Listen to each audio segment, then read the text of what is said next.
Hi, this is Majinoni, and DC's doing that relaunch in September. And for those of you who don't know, they're breaking it up into different sections. There's like the Dark, there's the Edge, then there's the Superman, Batman families, things like that. So what I thought I'd do today is take a look at the Dark and the Edge. Now, before I actually go into this, I thought I'd let you guys know is some comic book stores are offering incentives to get all of these issues. Now, my comic store is offering, I think if you pre-order it, I think it's like $50 off or something like that, which is about, like $1 an issue. Discount Comic Book Service is also offering like a very nice, healthy discount for getting to get every single issue. Well, actually, you don't even have to get every issue. You can get any number of the issues, but the discount's the same since it's per issue. So what I would recommend doing is go to your local comic book store and ask them, hey, if I prepay for all 52 issues of the first issue, what will you give me? Even if your comic book store doesn't offer it, like advertise it, ask, because it doesn't hurt to ask.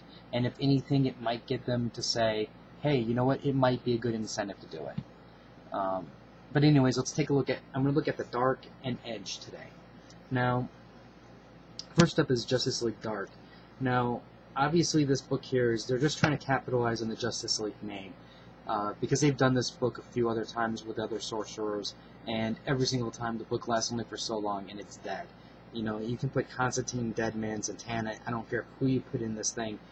Magic just doesn't capture the attention of people like Superman, Batman, and all those characters. I predict this thing is not going to last very long. I don't care who you put on this thing. It's just, it just does not have life inside of it. None of these characters work well as a team, and usually Magic is so distant, in terms of the mainstream DC fan, that I just don't see it lasting. And I think by them calling it Justice League Dark just shows that they don't have faith in calling it anything else other than, if we call it Justice League, maybe somebody who doesn't know what's going on with the digital side will just buy it because they think it's Batman and Superman. So there's that. Next up is Swamp Thing #1. Now, I think Swamp Thing works really well as a Vertigo title, adult, mature audience title. I don't know how this is going to work as part of a regular superhero-ish type title. And by that I just mean as part of a regular DC Universe title. And I think, personally, I plan on getting it, but I don't really see myself keeping it for long. Just because I don't really care about this side of the Swamp Thing. I want something that's a little bit more, a little bit more mature. But when I say mature, I don't mean like sex and stuff like that, or violence. I just mean stories that make you think a little bit more. Next up is Animal Man. Now, Animal Man's another one where, if handled correctly, could it does have a life.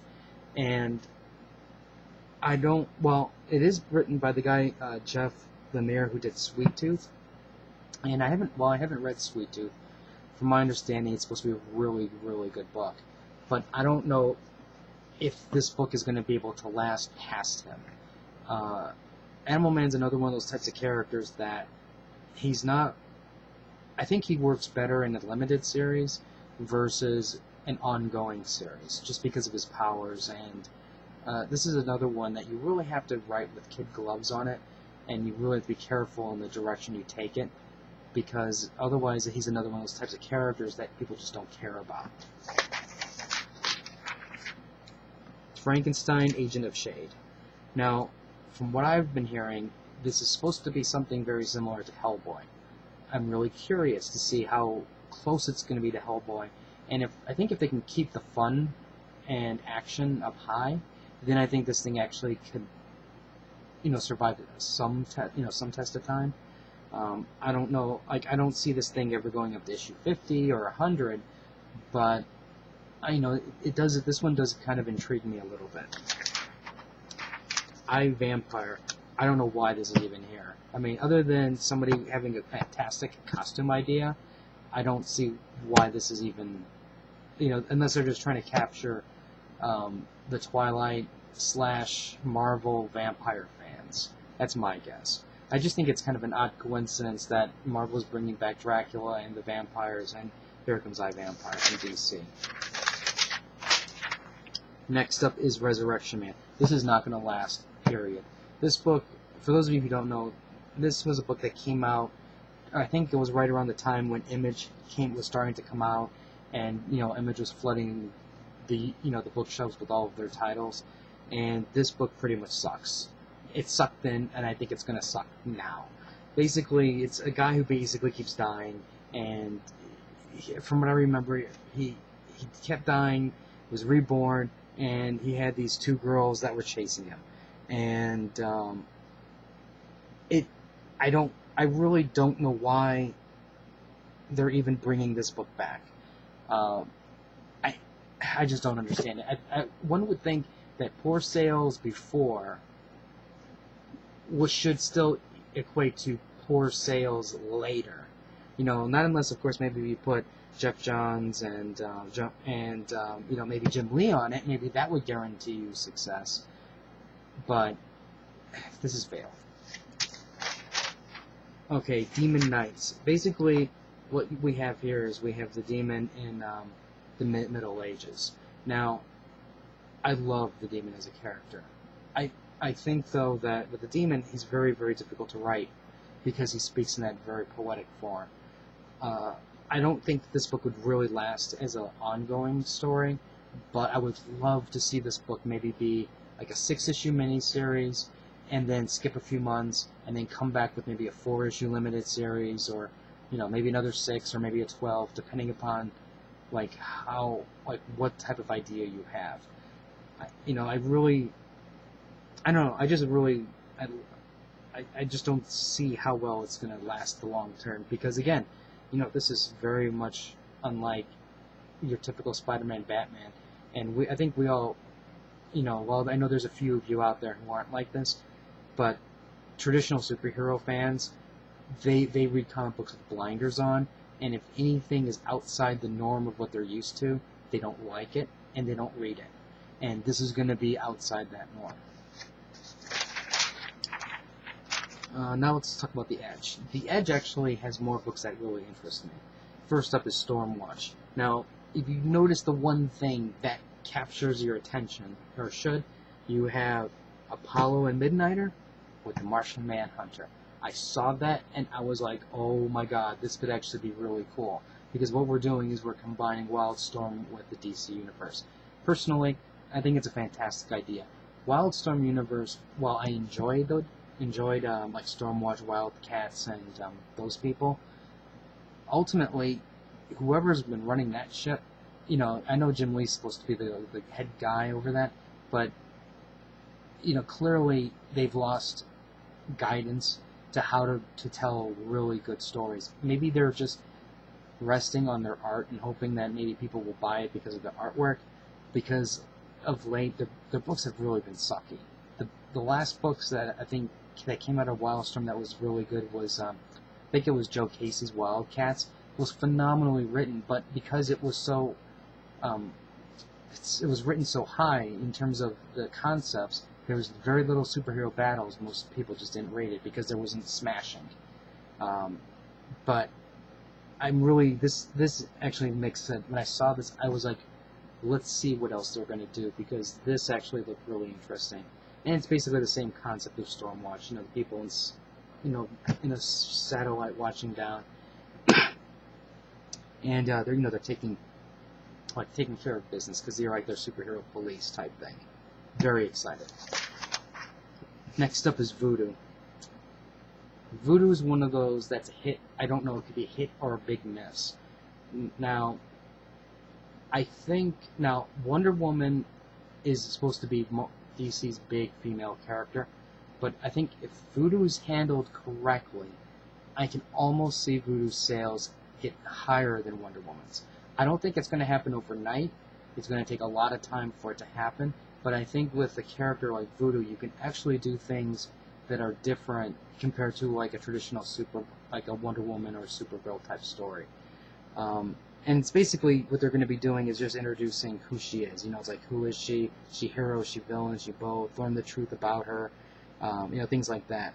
And I really have high hopes. Now, even though I say I have high hopes, I fully understand and I expect my hopes to be crushed, because that's what usually happens with comics. A lot of the times they might have a strong idea, but then they just don't follow through with it. It is written by Ron Mars, and Ron Mars does have, he has written some good things, and normally I would say I would go along with his ride just to see where it goes, and I'm really hopeful to see what happens with it.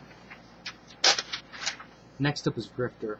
I guess you can almost say Grifter would be kind of like DC's version of a Punisher-ish type character. This is another one I'm kind of curious to see what they're going to do with him. Technically, Grifter could actually have a decent lifespan.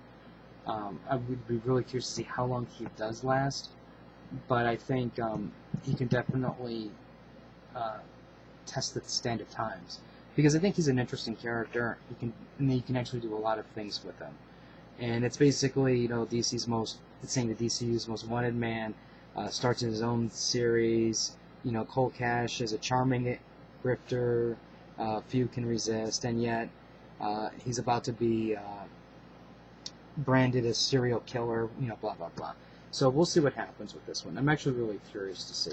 The sad thing is, I think the only thing I really like about the grifter, like the main thing that at least threw me to the character, was his mask. You take away his mask, and he's pretty much, pretty average. That's pretty sad, but I still like the concept of it. Deathstroke. Now, when I saw this picture, I said, what the fuck is this?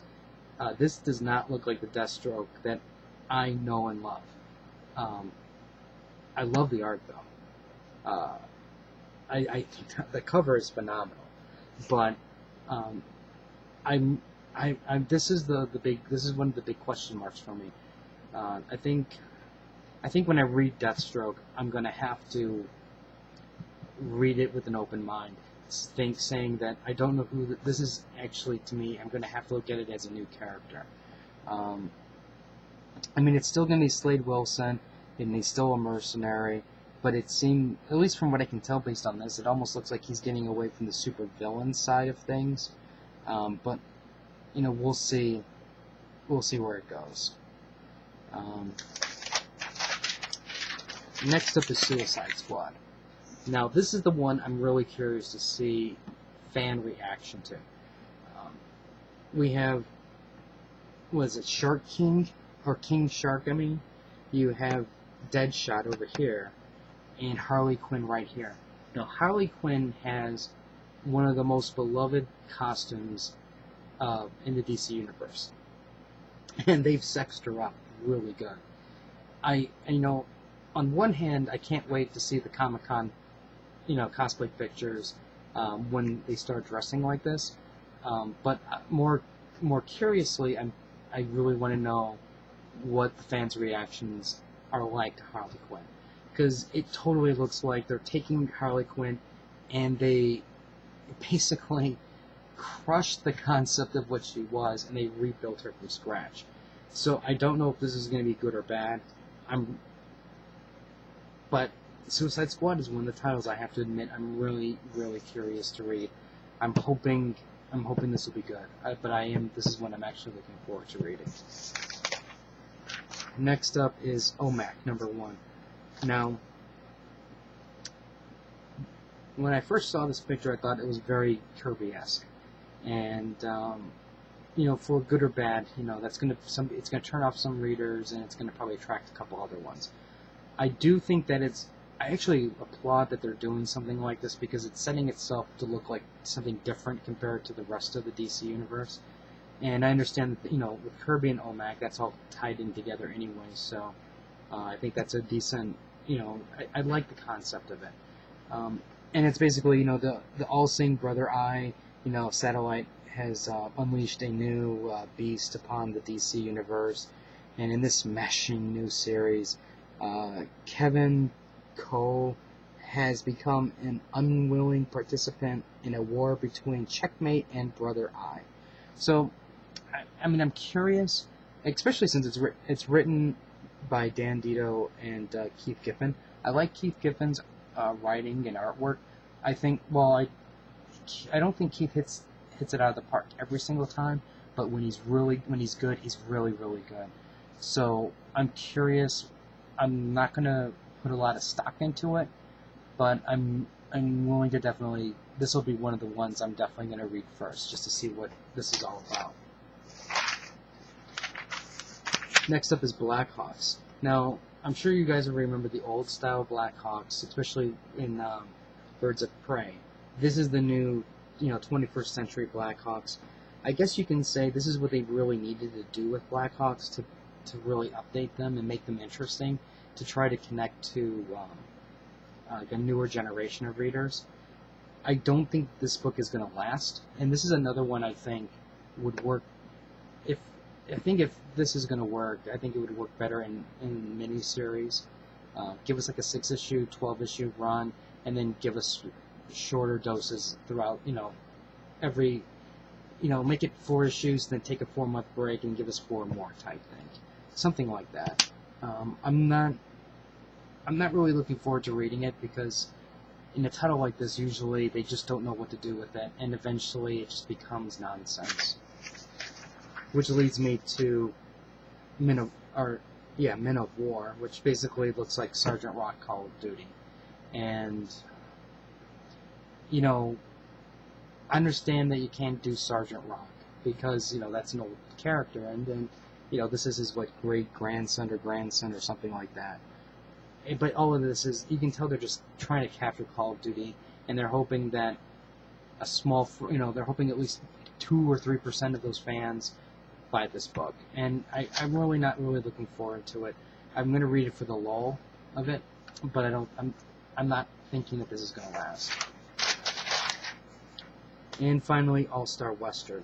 Now, this is basically, their Jonah Hex Western book, and they're basing it, at least in this one, they're basing it in Gotham, as you can see. Now, I guess Jonah Hex is selling enough titles to keep it going, but I really don't see this book actually selling any more than it used to. If anything, you might piss off some readers along the way, and it's going to be selling less. So I don't know why they're taking this kind of chance with changing the name and stuff like that around. I don't know. We'll see how it goes. I mean, I'm going to read it, but because I originally planned on getting all the number ones, but I'm not really putting a lot of faith in it. I understand, the writing team is strong. Don't get me wrong. I think it's going to be at least on the right direction, but I don't know. I'm just kind of, I guess you can say I'm like a neutral state. I don't have a lot of faith in it, but like I said, I think if anything, it's gonna remain at the same level of sales, and you might see a little tiny bump, but then it's going to go back down to normal. Anyways, that's what we have for The Edge. So if you have any comments or questions, let me know. Rate the video up or down, let me know what you think. And I'm also curious to know, what titles are you guys looking forward to reading the most in The Edge? Let me know, and I'll have more reviews, and I'll do more of the relaunch stuff later. So until next time.